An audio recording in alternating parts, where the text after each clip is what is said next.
quero te convidar para abrir a Bíblia em Hebreus, carta aos Hebreus.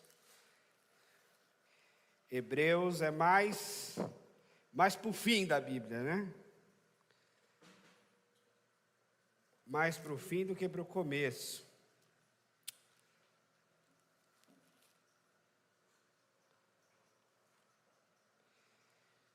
Hebreus capítulo 10, a gente vai ler a partir do versículo 19. Estou feliz de ver alguns rostos que eu não vi há muito tempo. Coisa boa. Rever gente querida. E Hebreus capítulo 10, versículo 19. A gente está conversando aqui nesse início de ano sobre princípios de vida. Eu tenho me preocupado de fazer essa introdução. Por quê? Porque Zygmunt Bauman diz que a gente vive num mundo líquido, né? E é verdade. Me parece que é um real diagnóstico. Não sei se é bom, mas é um real diagnóstico. Mas dentro desse mundo líquido, nós precisamos ter onde nos apegar, aonde nos segurar, aonde um chão firme para onde a gente pode só pisar. E a gente está trazendo alguns elementos, então, que nos dão essa base. E hoje, o elemento que eu quero trazer hoje é o culto. Como o culto é algo importante na nossa vida, como o culto é um tempo e uma oportunidade, em um momento do qual a gente deve se apegar, e a gente deve ensinar os nossos filhos a se apegarem, para que isso de fato seja parte da nossa vida. E olha só o que diz Hebreus capítulo 10, versículo 19. Uma coisa importante, como eu estou morando longe, eu estou aberto a convites para almoço, tá? Não tem nada a ver com a pregação, eu só estou avisando os irmãos. E ainda mais hoje que eu vou pregar à noite aqui na Zona Norte, então eu já vou ficar por aqui. A Cris e o Estevão voltam para Barueri e eu fico. Hebreus 10, 19. Olha só o que diz a palavra. Portanto, irmãos, temos plena confiança para entrar no lugar santíssimo pelo sangue de Jesus, por um novo e vivo caminho que Ele nos abriu por meio do véu, isto é, do seu corpo. Temos, pois, um grande sacerdote sobre a casa de Deus. Assim, aproximemo-nos de Deus com um coração sincero e com plena convicção de fé, tendo os corações aspergidos para nos purificar de uma consciência culpada e os nossos corpos lavados com água pura. Apeguemo-nos com firmeza à esperança que professamos, pois aquele que prometeu é fiel. E consideramos uns aos outros para nos incentivarmos ao amor e às boas obras. Não nos deixemos de reunir como igreja, segundo o costume de alguns, mas procuremos encorajar-nos uns aos outros, ainda mais quando vocês veem que se aproxima o dia. Se continuarmos a pecar deliberadamente, depois que recebemos o conhecimento da verdade, já não resta sacrifício pelos pecados, mas tão somente uma terrível expectativa de juízo e fogo intenso que consumirá os inimigos de Deus. Quem rejeitava a lei de Moisés morria sem misericórdia pelo depoimento de 2 ou 3 testemunhas. Quanto mais severo o castigo, julgam vocês, merece aquele que pisou os pés do Filho de Deus.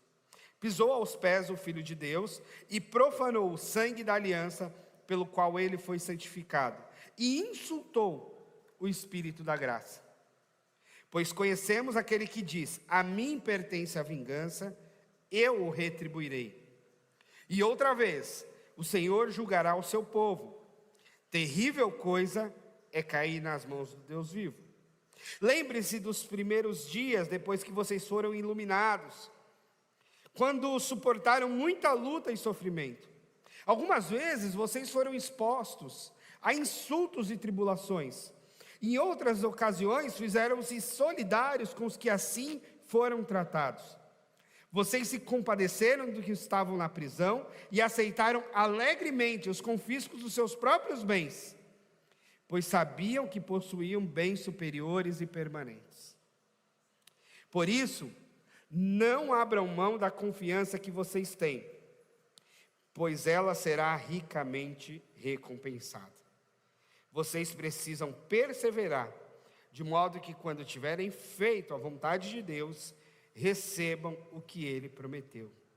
Pois em breve, muito em breve, aquele que vem virá e não demorará. Mas o meu justo viverá pela fé, e se retroceder, não me agradarei nele. Nós, porém, não somos dos que retrocedem e são destruídos, mas dos que creem e são salvos. Curva a sua cabeça de novo. Pai, em nome de Jesus, eu quero clamar ao Senhor de novo, para que o Teu Espírito Santo nos visite mais uma vez, nesse tempo, por meio da Tua palavra, Senhor, em nome de Jesus. Amém.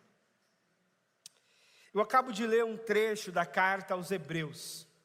A carta aos Hebreus talvez seja um dos livros mais difíceis do Novo Testamento. Talvez depois do Apocalipse, que é um livro muito simbólico e cheio de profecias, a carta aos Hebreus, ela não é tão fácil de ser entendida e ser lida. Por quê? Porque a carta aos Hebreus, hebreu é o nome antigo do povo de Israel, é o nome antigo do povo da aliança. Quando eles saem, por exemplo, do Egito e marcham pelo deserto, eles são chamados de hebreus. Esses hebreus vão se tornar israelitas, ou povo de Israel, quando eles se reúnem e na conquista da terra prometida, quando eles conquistam aquele território de Canaã e se estabelecem. A partir dali eles vão ser chamados de Israel. E mais na frente vão ser chamados de judeus. Judeus é o remanescente da tribo de Judá, a principal tribo da nação, especialmente quando a nação se dividiu entre norte e sul. A principal tribo onde estava Jerusalém é Judá, então judeus. Então a carta aos Hebreus é uma carta que tem autoria desconhecida. Isso já é um desafio. Todas as cartas do Novo Testamento, elas têm uma autoria autodeclarada, quando Paulo escreve, ou quando Lucas escreve, ou quando Tiago escreve, ou quando Judas escreve, ou quando João escreve. A carta aos Hebreus não tem uma autoria declarada, e há muita especulação. Será que teria sido Paulo? Será que teria sido Apolo? Será que teria sido uma outra pessoa que a gente desconhece? E na verdade, há estudiosos no mundo todo que se debruçam sobre isso e não sabem exatamente quem escreveu a carta aos Hebreus. Mas sabe que o teor dessa carta, e até pelo nome dela, o título dela, Carta aos Hebreus, é uma carta ao povo hebreu, ao povo de Israel, e ela faz uma correlação de lei e graça o tempo todo. Ela faz uma correlação e uma releitura daquilo que era o padrão da lei, o padrão do Pentateuco, o padrão da revelação dada a Moisés nos 5 primeiros livros da Bíblia, e daquilo que passa a ser um novo padrão a partir de Jesus. E aí, nesse aspecto, embora uma carta difícil, ela é uma carta muito importante, porque aquelas dúvidas que a gente pode ter relativas ao Antigo Testamento, aquelas dúvidas que a gente pode ter relativas ao culto do Antigo Testamento, o modelo de sacrifício, a forma de perdão de Deus, a forma de se achegar a Deus, e uma série de coisas relatadas no Antigo, das quais a gente não pratica mais, e talvez fica na dúvida, por que não praticamos, ou quanto isso permanece válido ou não, ou quanto isso mudou de lá para cá. Hebreus nos responde muita coisa, porque Hebreus faz uma leitura do Antigo a partir de Jesus, e na verdade essa deve ser toda a nossa leitura bíblica. Toda a nossa leitura bíblica deve ser a partir de Jesus. Numa linguagem mais técnica, Jesus deve ser a nossa chave hermenêutica. Ou seja, a chave, a ferramenta fundamental para a gente ler toda a Bíblia. Por quê? Porque há várias pessoas que leem a Bíblia e leem a mesma Bíblia e chegam a conclusões totalmente distintas. Por quê? Porque existem aplicações hermenêuticas, formas de interpretar que são distintas. Às vezes as conclusões vão ser parecidas, às vezes vão ser antagônicas, às vezes serão olhares completamente diferentes. E isso nos coloca num mundo de complexidade, é fato. Eu tenho dito isso, a Bíblia não é um livro, é uma reunião de livros sagrados.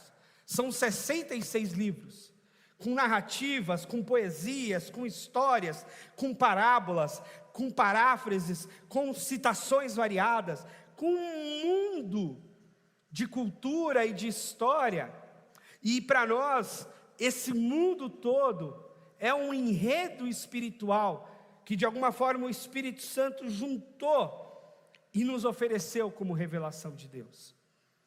E aí existem muitos jeitos de se ler esse mundo todo da Bíblia. E talvez o jeito que mais nos cabe, que faz mais sentido para nós, é lermos a partir de Jesus. E aí a partir de Jesus, a gente lê o Novo Testamento, que é de Jesus para frente, e também a partir de Jesus a gente lê o Antigo Testamento, que é de Jesus para trás. Por quê? Porque a gente entende que a revelação máxima de Deus é Jesus. A gente entende que Deus se revela por meio da natureza. O salmista fala que os céus proclamam a glória de Deus, o firmamento conta a respeito das obras das suas mãos. Então a natureza revela um Deus. A gente crê que a Escritura, enquanto palavra de Deus, também é um instrumento importante da revelação de Deus. Mas a revelação máxima de Deus é Jesus. É por isso que o pastor Ariovaldo Ramos disse que Jesus é Deus como é e o homem como deve ser. Se a gente quer ver Deus, a gente olha para Jesus. E se a gente quer ver um ser humano pleno, copiando a Deus, a gente também olha para Jesus. Ou seja, é em Jesus que a gente se espelha e deve se espelhar o tempo todo. E quando a gente vai para a Escritura, a gente vai a partir de Jesus. E aí isso explica, a gente fala assim, por que os judeus têm a mesma Bíblia que a gente, no que diz respeito ao Antigo Testamento, e chegam a conclusões diferentes? Porque eles não leem a partir de Jesus, eles leem a partir de Moisés, por exemplo. Então é uma leitura. Para eles, a parte principal da Bíblia é o Pentateuco, é a lei, é Moisés. Então eles leem a Escritura a partir de Moisés. Os ministérios mais voltados à leitura dos profetas, leem a Bíblia a partir de Elias, ou a partir dos profetas. É um outro jeito de ler a Bíblia. Nós lemos a Bíblia a partir de Jesus. E a partir de Jesus, o autor de Hebreus faz toda essa correlação. Então é muito interessante você ler Hebreus antes até de ler o Antigo Testamento, porque várias respostas que você possa ter lá a respeito do Antigo Testamento, o autor de Hebreus já respondeu para a gente. E olha só, esse texto, ele diz que nós devemos chegar com plena confiança no lugar santíssimo pelo sangue de Jesus. O que era o lugar santíssimo? Me falta um quadro agora para explicar. Mas o templo de Jerusalém, lá em Israel, ele tinha várias áreas, várias divisões. E, falando de dentro para fora, o lugar mais santo dentro do templo, o altar chamado Monte Moriá, o altar onde Abraão teria levado Isaque para o sacrifício, por exemplo, era chamado lugar santíssimo, onde ficava a arca da aliança, onde ficavam os pães da propiciação, onde ficavam as tábuas da lei. E neste lugar santíssimo, que era a parte mais interna do templo, só entrava lá o sumo sacerdote uma vez por ano. Por quê? Porque era o lugar principal da presença de Deus. Por isso era chamado lugar santíssimo. E não era um lugar que se podia entrar e sair toda hora, não. O sumo sacerdote entrava lá uma vez por ano para prestar culto e oferecer sacrifício e pedir perdão por toda a nação de Israel, uma vez por ano. E existia inclusive um padrão que fala-se muito dele, que era no cinto sacerdotal, na roupa sacerdotal, uma argola com uma corda bem forte, ou corrente, que o sumo sacerdote entrava, porque se ele estivesse porventura em pecado, a presença de Deus poderia matá-lo lá, e aquela corda serviria para trazer o seu corpo para fora, após ser morto diante da presença de Deus. Era essa a realidade e a seriedade da coisa. Aliás, a gente vê em Atos dos Apóstolos a morte de Ananias e Safira, que mentiram diante dos apóstolos. Então essa era a realidade. Fora desse lugar santíssimo havia o lugar santo, onde os sacerdotes estavam. Lugar santíssimo, só o sumo sacerdote entrava uma vez por ano. O lugar santo, os sacerdotes entravam. Depois havia o espaço de culto, onde os homens entravam. Aí tinha um outro espaço mais atrás, onde as mulheres ficavam. E havia ainda um pátio externo, chamado Pátio dos Gentios, onde os não-judeus ficavam. Então existia ali uma série de regras e de ritos, e de espaços mais ou menos sagrados, onde cada pessoa, a partir da sua etnia, da sua realidade, poderia estar. E lembrando que os sacerdotes, os trabalhadores do templo, eram de uma tribo específica de Israel, ou seja, todos eram de uma mesma família originária, a família de Levi, por isso chamados levitas. Levitas são aqueles que vêm da tribo de Levi, que era a tribo dos trabalhadores do templo. Todos os trabalhadores do templo vinham de uma família.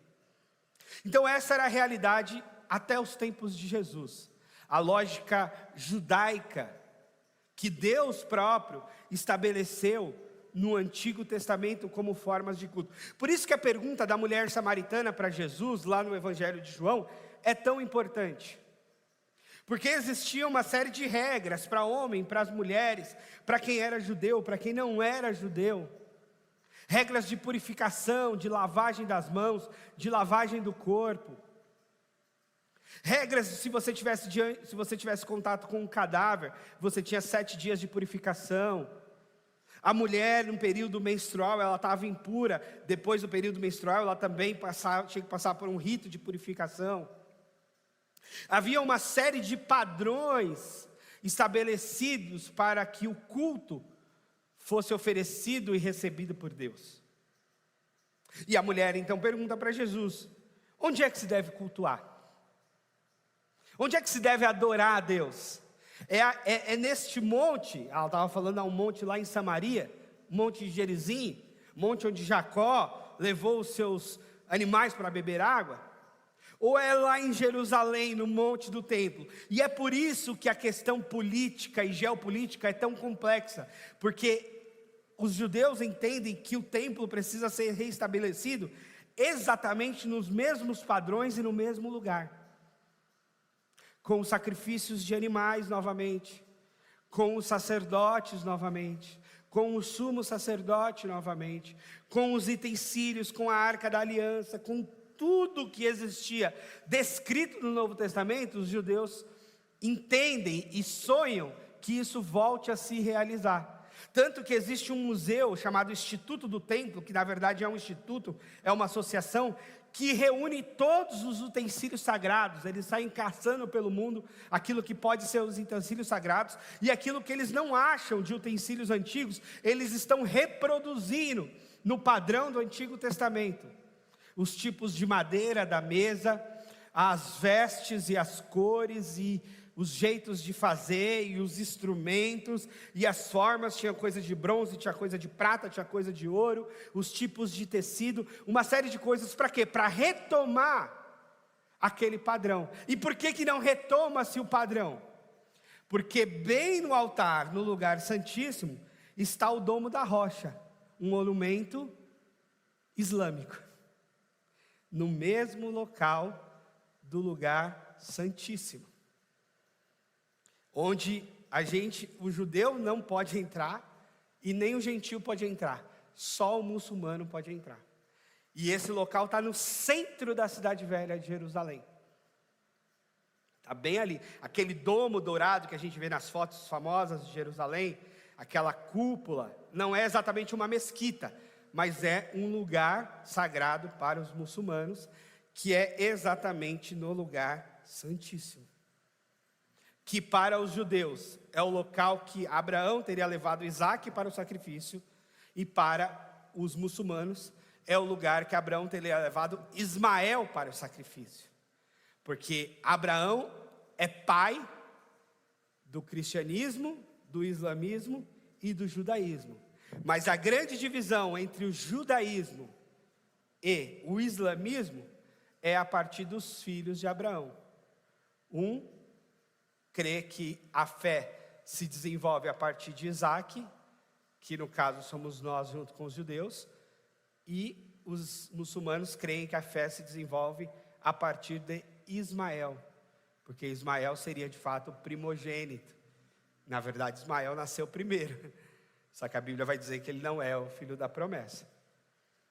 E aí então o povo árabe se entende como descendente de Ismael. Essa é a realidade ali do monte, do templo, do domo da rocha e toda aquela região. E Hebreus está falando aqui, tudo isso para voltar para o texto, e dizer que nós temos plena confiança de entrar no lugar santíssimo pelo sangue de Jesus, por um novo e vivo caminho que Ele nos abriu por meio do véu, isto é, do seu corpo, pois temos um grande sacerdote sobre a casa de Deus. O que Hebreus está dizendo para a gente? De que agora nós temos acesso a este lugar santíssimo. E nós não temos acesso a depender de um sumo sacerdote. Nós temos um acesso livre pelo sangue de Jesus. E Ele abriu esse novo e vivo caminho. E o véu era uma grande cortina, um grande véu que fechava esse espaço. Hebreus vai dizer, este véu é o corpo de Cristo, que foi rasgado. Quando Jesus morre na cruz, o véu é rasgado. E ele vai fazer uma alusão, o corpo de Cristo é esse próprio véu, aberto, por onde a gente entra. Então agora a gente acessa Deus, acessa a presença de Deus, não dependendo de levar animais para o sacrifício, não dependendo de um sacerdote, não dependendo de um sumo sacerdote, mas dependendo unicamente do sangue do Senhor. E ele diz assim, nos aproximemos de Deus com um coração sincero e com plena convicções que temos os corações aspergidos para nos purificar de uma consciência culpada e os nossos corpos lavados com água pura. A aspersão era um processo onde se derramava o sangue do animal numa bacia e pegava, o sacerdote enchia, molhava a mão desse sangue e aspergia o sangue desse animal sobre as pessoas. É por isso que na Igreja Católica se asperge água benta. É a mesma lógica. No Antigo Testamento se aspergia o sangue do animal. Então, a Igreja Católica entende que isso pode ser substituído então por água, então o padre asperge água, assim como o sacerdote aspergia sangue. E por que a gente não faz isso? Porque a gente entende que essa aspersão de sangue, Cristo já fez por nós. Que o sangue que Jesus derramou na cruz, ele é aspergido na nossa vida de forma espiritual. Então nós já temos o perdão, porque essa aspersão de sangue, na verdade não é mais sangue de animais, é o sangue do próprio Cristo, que está aspergido na nossa vida.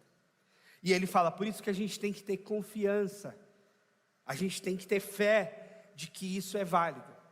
É por isso que quando as pessoas, cristãos, querem endeusar muito Jerusalém, ou Israel, ou o templo, e querem retomar a questão do templo, isso se torna um contrassenso bíblico, porque Jesus já ultrapassou tudo isso. Jesus já morreu como um sacrifício perfeito. Jesus já disse que o templo verdadeiro agora são as pessoas que recebem o Espírito Santo. Jesus já disse que o perdão dos pecados agora não depende de uma ação sacerdotal, da arca da aliança, das tábuas, ou do pão propiciatório, mas depende dele mesmo. É por isso que Jesus diz, eu sou o pão da vida. Ele está dizendo, aquele pão da propiciação, aquele pão do altar, do lugar santíssimo, eu sou esse pão, eu sou o pão da vida para vocês, o pão que dá a vida para vocês. Então é por isso que nós, por um lado, penso eu, devemos defender o direito de Israel de existir, o direito judaico de ter a sua fé, e o direito deles estabelecerem, inclusive, um terceiro templo, se é assim que eles acreditam, e é assim que eles querem viver. Acho que eles têm que ser livres para isso, mas para a nossa fé, isso não tem o menor sentido. Muito pelo contrário, isso pode ser lido inclusive como uma blasfêmia, no sentido de que a gente quer reconstruir um templo que já foi destruído, que Jesus mesmo disse, destruirei esse templo e reconstruirei em 3 dias, e ele estava falando do seu próprio corpo e da sua ressurreição. Então o templo de Salomão, que nós temos em São Paulo, inclusive lá no Brás, lindo, maravilhoso, se a gente entender aquele espaço espiritualmente, a partir da realidade do Antigo Testamento, é um lugar de blasfêmia, é um lugar anti-escritura, porque ele está substituindo algo do passado do povo de Deus, num outro lugar, com outras intenções, dentro de uma realidade que não condiz com a Escritura. Então é um negócio anticristão e não cristão. Agora, se a gente entender como um museu a ser visitado, ok, porque é lindo, é bonito, é grande, é suntuoso. Eu nunca entrei lá, mas já caminhei por fora. É lindo. Agora, se a gente está falando espiritualmente, é blasfemo, é anti-Jesus, e é anti tudo aquilo que Jesus fez. E aí Jesus diz, então nós nos aproximemos de Deus com um coração sincero, com a plena convicção de que fomos aspergidos, e apeguemo-nos com firmeza à esperança que professamos, pois Ele é fiel. E consideramos uns aos outros para nos incentivarmos ao amor e às boas obras. E não deixemos de nos reunir como igreja, segundo o costume de alguns, mas procuremos encorajar-nos uns aos outros, ainda mais quando vocês veem que o dia se aproxima. Porque um dos pensamentos possíveis é, ora, se não tem mais templo, se não tem mais sacerdote, se não tem mais sacrifício de animal, para que eu vou lá? Porque antigamente esse espaço cultico tinha esse ritual para que a pessoa fosse perdoada. Então ela tinha que ir, ela tinha que levar o animalzinho para o sacrifício, ela tinha que levar o dízimo dela, ela tinha que levar a oferta, ela tinha que confessar os pecados, ela tinha a mediação ali de um sacerdote, ela tinha o sumo sacerdote, ela tinha uma série de elementos e coisas que só aconteciam ali, com aquelas pessoas e daquela forma, dentro daquelas regras. Então a tentação que pode nos advir é: bom, se a gente não tem toda essa obrigação mais, se Jesus Cristo já venceu tudo na cruz, e Jesus é o nosso sumo sacerdote, e eu entro na presença de Deus quando eu quiser, da forma que eu quiser, no lugar que eu quiser, porque Jesus Cristo me coloca na presença de Deus pelo sangue dele. Então tudo isso é verdade, claro. Então a gente pode pensar: para que eu vou num lugar se eu tenho Jesus na minha casa? Para que eu vou num espaço se eu tenho Jesus onde eu estou? E essa perspectiva, ela não está errada, ela está certa no sentido de que sim, Jesus é o nosso único mediador. Entre Deus e nós, a mediação necessária é Jesus. Pronto, acabou. Não é Jesus e mais alguma coisa, é só Jesus. Então, num primeiro momento, pode parecer que esse pensamento está certo. Eu tenho Jesus, Jesus está comigo na minha casa, Jesus está comigo no meu carro, Jesus está comigo no meu quarto, Jesus está comigo onde eu estou, então eu não preciso de me reunir. Mas existem outros elementos fundamentais na reunião na comunidade de fé.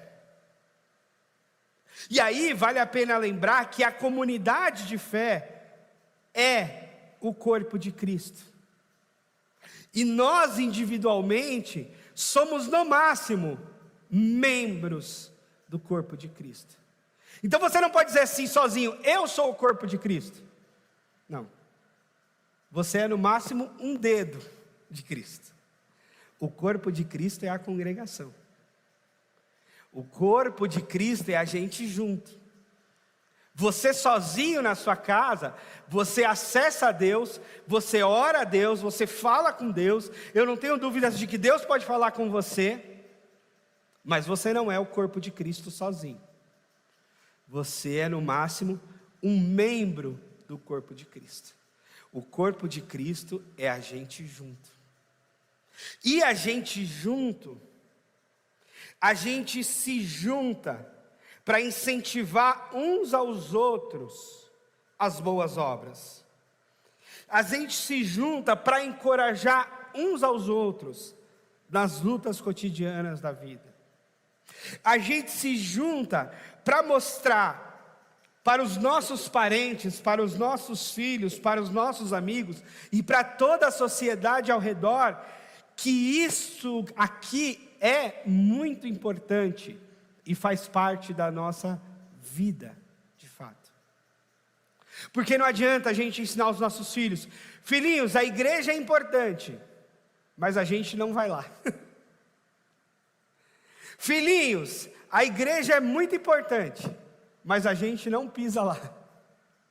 Filhinho, a Bíblia é muito importante, mas a gente não abre ela para ler. Filhinhos, olha, a oração é muito importante, mas a gente não ora. Percebe? Não vai colar, não vai funcionar, não vai fixar esse ensino. Por quê? Porque o mundo carece de exemplo. O mundo carece de coerência, o mundo carece de prática.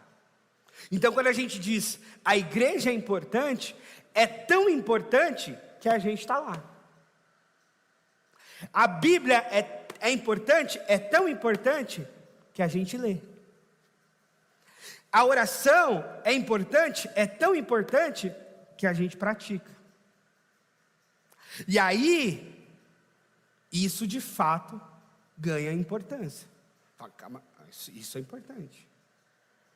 Isto é fundamental. Isso de fato faz parte da nossa vida.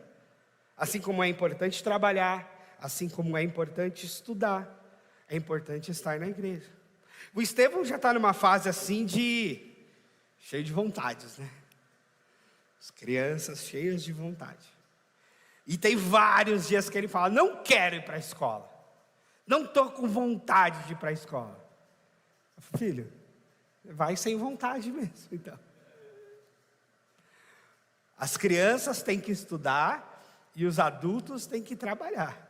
Essa é a frase repetida quase todas as manhãs em casa. Filho, criança vai para a escola, adultos vão do trabalho. É assim. Isto é importante. Isso vai fazer parte da nossa vida sempre. É importante. Aí no domingo, não quero ir para a igreja. Você vai. Porque também é importante. E também faz parte da nossa vida. Você vai querendo ou não querendo. Porque aquilo que é importante, a gente faz acontecer. Eu aprendi com um dos meus mestres que quem quer dá um jeito e quem não quer dá desculpa. Quem quer dá um jeito. Aquilo que é importante a gente faz. Aquilo que não é tanto, que a gente não está assim muito afim, a gente dá uma desculpa. Não é verdade? Então Hebreus fala: olha, não deixem de se reunir. É importante, vocês se fortalecem. Eu já passei várias fases assim como pastor de igreja. Aliás, desde que eu me converti, eu vou muito à igreja, né? Então, isso para mim é o padrão de berço, ou de início de conversão. Mas dentro disso, eu já vivi várias fases, né? Como ovelha, como pastor auxiliar, e nesses últimos anos como pastor titular. E eu vivi, por exemplo, uma expectativa no início da igreja, que todo mundo que dava o nome, ou que entrava ali no nosso grupo de WhatsApp, por exemplo, tinha que estar todo domingo. Inclusive, eu já fiz a grosseria de mandar as pessoas saírem do grupo, que não estavam a fim de vir. Eu já cometi essa grosseria, então a gente ficou com raiva de mim. Hoje, eu já acalmei o meu coração e entendi que não é bem assim. Que as pessoas têm as suas questões, as suas circunstâncias, os seus finais de semana com questões variadas e tal. Inclusive, eu aprendi a considerar as minhas ovelhas que são meio marginais ao rebanho que frequenta.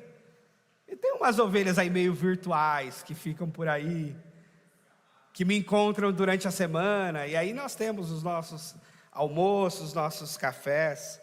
Eu aprendi inclusive a tentar lidar com essa realidade, quase que uma realidade de ovelhas, assim meio fora do aprisco. E tudo bem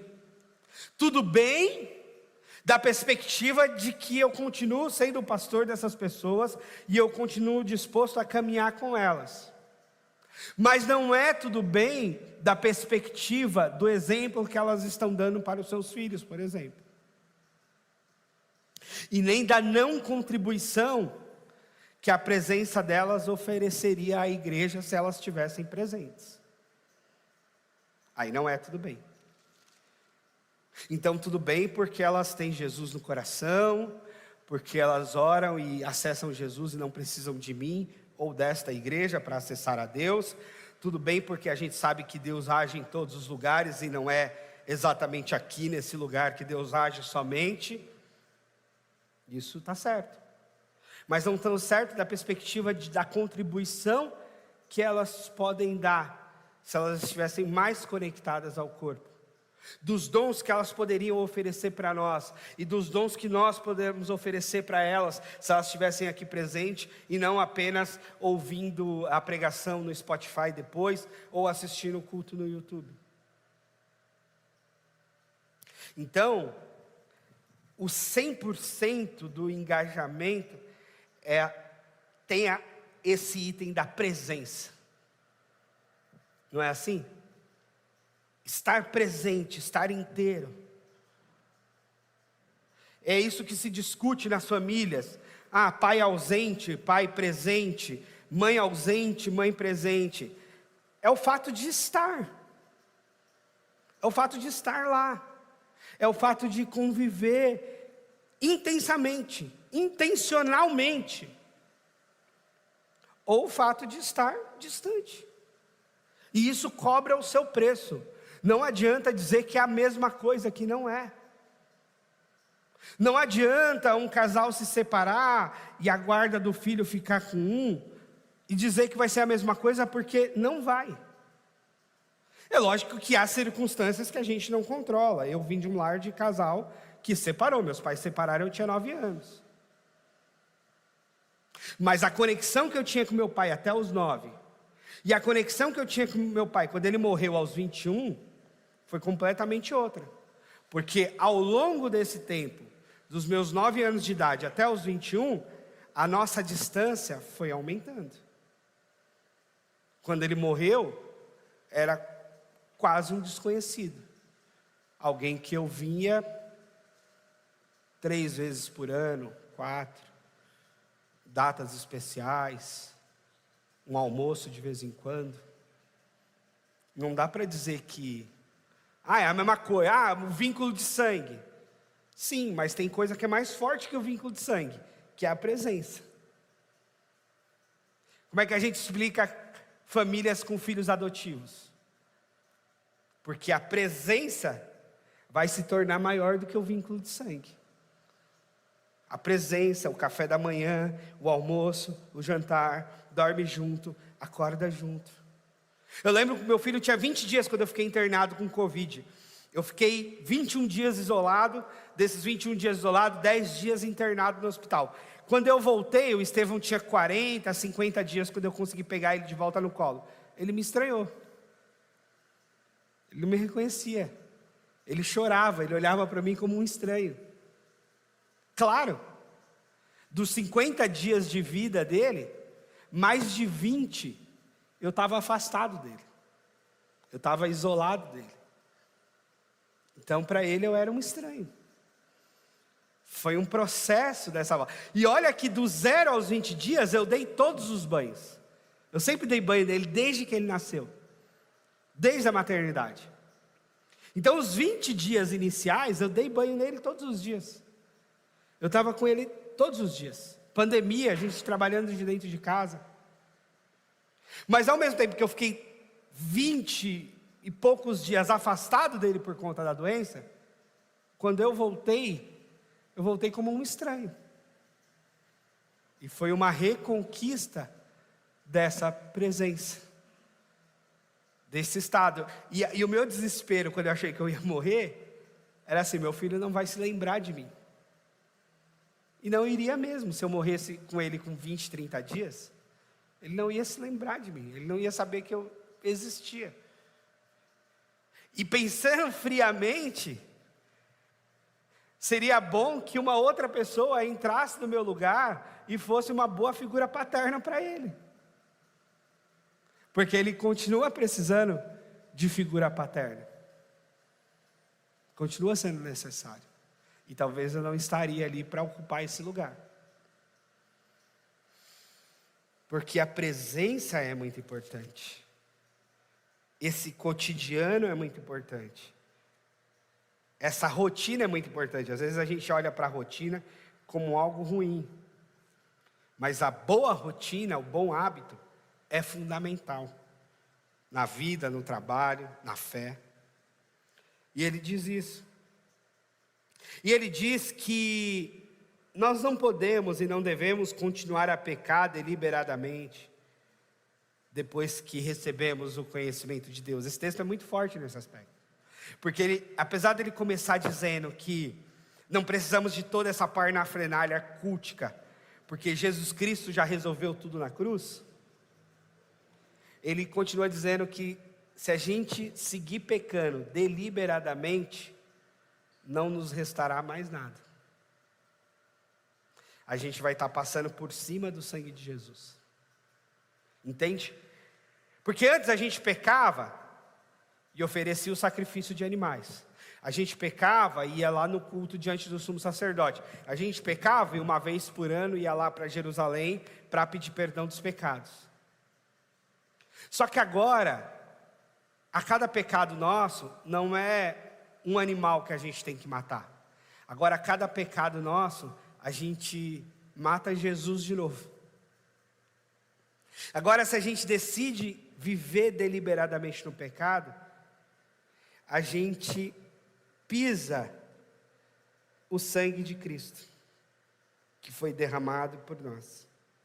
E aí ele diz: se quem rejeitava a lei de Moisés morria, porque havia pena de morte para quem desrespeitava o sábado, para quem adulterava, para quem cometia uma série de pecados fora da lei, havia pena de morte no Antigo Testamento para isso.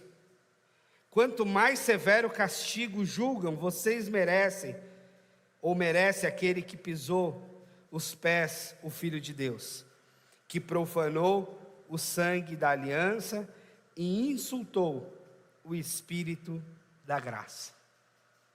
Entende a seriedade disso? Ao mesmo tempo que nós somos recebidos por Deus, numa graça, num favor imerecido, se a gente insiste em rejeitar aquilo que o Espírito Santo está falando com a gente, se a gente insiste em pecar deliberadamente, insistentemente, não se importando com a realidade de Deus na nossa vida, a gente está pisoteando o sangue do Filho de Deus. A gente está pisoteando o sangue de Jesus. E daqui a pouco a gente vai para a ceia, e é por isso que Paulo escreve na ceia: quem não discerne o corpo e o sangue de Jesus, quem está fazendo isso de qualquer jeito, vai morrer. Por isso que ele fala: há muitos que dormem. Não é brincadeira o sangue de Cristo. Não é brincadeira o que Cristo fez na cruz. E é por isso que a gente não deve brincar com a obra de Deus. Requer uma compreensão muito profunda e muito séria, porque nós não seremos tomados como inocentes, porque nós sabemos. Inocentes são aqueles que não sabem, não ouviram o Evangelho, não receberam o Espírito Santo, não tiveram uma experiência com o Senhor.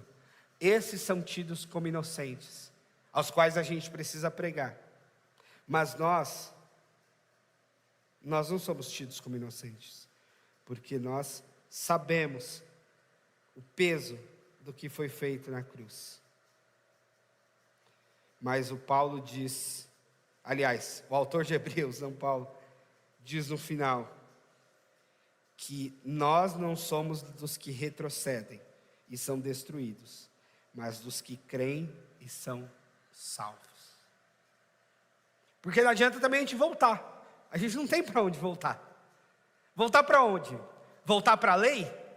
Se a gente voltar para a lei, a gente vai ter que guardar o sábado, a gente vai ter que oferecer sacrifício de animal, a gente vai ter que buscar um sacerdote que nos abençoe, vai ter que buscar um sumo sacerdote que entre na presença de Deus no nosso lugar. Não dá para voltar. A gente vai voltar para o mundo sem Deus, onde não há salvação, onde não há perdão dos pecados? Também não faz sentido. Então ele diz: nós não podemos retroceder. Nós temos de ir daqui para frente, daqui para mais perto de Jesus, daqui para uma vida mais fincada no Evangelho, daqui para entrada na presença de Deus, levando em conta o peso e a importância do que foi o sangue de Jesus derramado na cruz do Calvário por nós. E aí, sabendo que nós não precisamos fazer penitências ou pagar ritos purificadores, senão dobrar o nosso joelho e colocar a nossa vida diante de Jesus, sabendo que Jesus sim perdoa todos os nossos pecados, sabendo que Jesus sim morreu na cruz e derramou o sangue dele por todos os nossos pecados. E aí sim, nessa confiança, nós estamos diante de Deus. Nessa confiança, nós entramos diante de Deus. Nessa confiança, nós trazemos toda a nossa família para diante de Deus. Porque estamos confiantes, não nos nossos méritos, mas nos méritos de Cristo Jesus na cruz.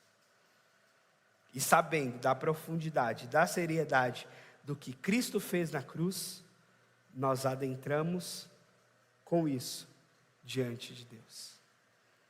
E aí sim, nós chegamos aqui para a adoração. Porque a adoração só é recebida por meio daquele que é perdoado. O perdão é o pré-requisito antes da salvação. Primeiro se oferecia sacrifício e perdão para perdão dos pecados, e depois a adoração.